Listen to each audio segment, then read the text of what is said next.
Hey, what's up, guys? This is a video on finding yourself. So, how do you find yourself after a life spent towards others, not recognizing you have your power, that you've been free the whole time? How do you find yourself? How do you embody these things? How do you be in resonance to who you're supposed to be? How do you have the ease in life? How do you make it simplistic again? The easiest way is finding your joy. Sometimes when we're in this huge detriment or feel like black hole or that all is lost, it can be kind of scary, or you can kind of feel being those vibes. It's not always about the resonance. Like, you can find excuse me, the answers and truth in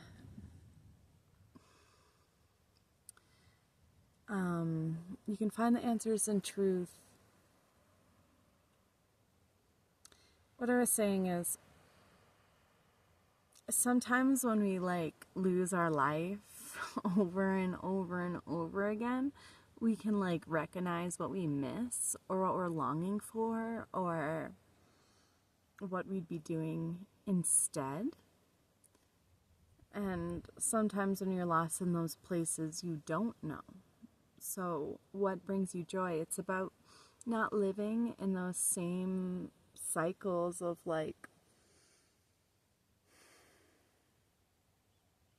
torment, but you integrate the new, you integrate the truth, you integrate your divine resonance that you're actually willing to be. And through that, we find ourselves. We begin to take stock in the truth, in the beauty, and embody that frequency. Your authenticity to yourself is key. That's okay if you're a 45-year-old person and you're like, I want a skateboard. That's okay. That's true to you. As somebody who is 32 skateboarding, you might not want to share that with a lot of people because they might not understand your truth, your joy, your bounty, your direction, your path.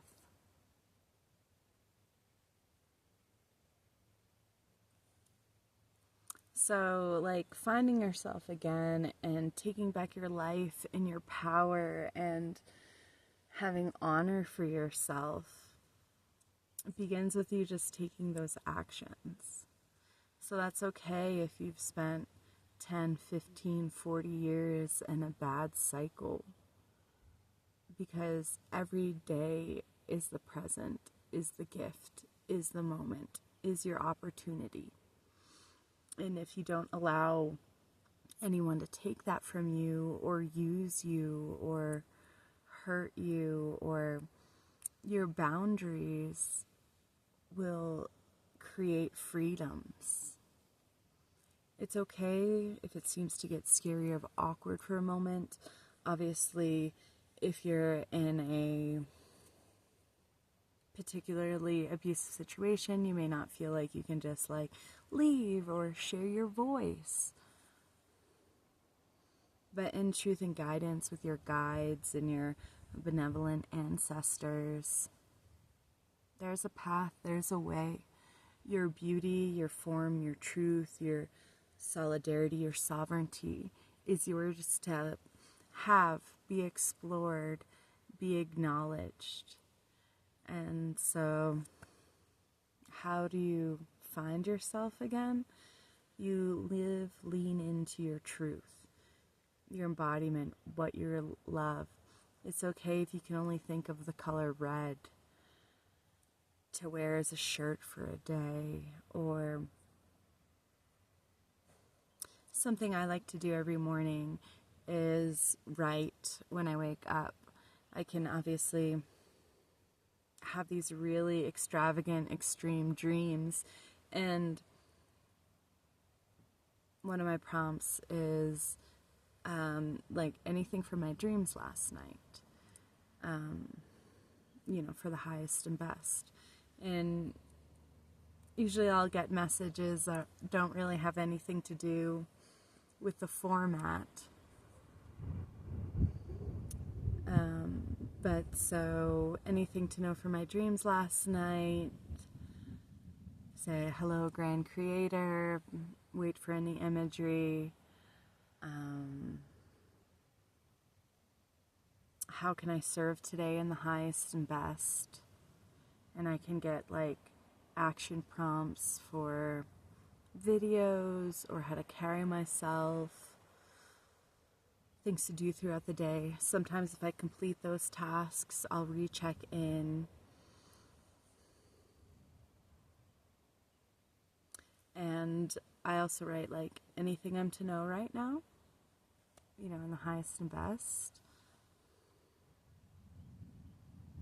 And yeah, just go from there. Really, you can have a beautiful, ease-filled life, even if you feel like 98% of your life has been pure chaos.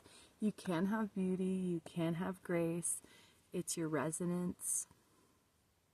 It's not a super outward race. Sometimes you might be called to take action in fast formats.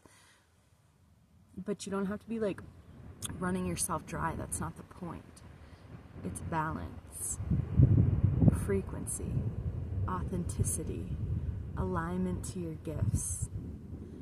If you're feeling it right now, I love you. You're not alone. You have great purpose.